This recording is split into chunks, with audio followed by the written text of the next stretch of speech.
Welcome to Pindar Poetry. We hope you learned something new. In this video, I will explain how to make clam spaghetti. First, choose about 2 pounds of fresh clams, making sure they are all tightly closed. Next, soak them in a bowl of cold water for at least 30 minutes. This helps them purge any sand. Before cooking, tap any open clams. If they don't close, discard them to ensure freshness and safety. This initial step is crucial for a delicious dish.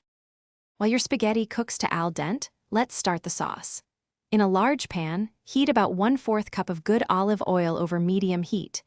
Add 4 cloves of minced garlic and sauté until fragrant, being careful not to burn it.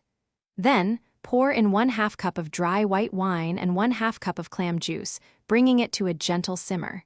This creates a flavorful base. Now for the star of the show. Carefully add your cleaned clams to the simmering sauce. Cover the pan tightly and let them steam for about 5 to 7 minutes, or until all the clams have opened. Discard any that remain closed. Finally, stir in 1/4 cup of fresh chopped parsley and 2 tablespoons of butter for richness and a vibrant finish.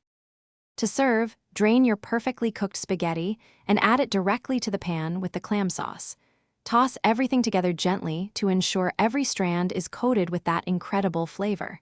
Serve immediately, perhaps with a sprinkle of red pepper flakes for a little kick. It's truly a simple yet elegant meal.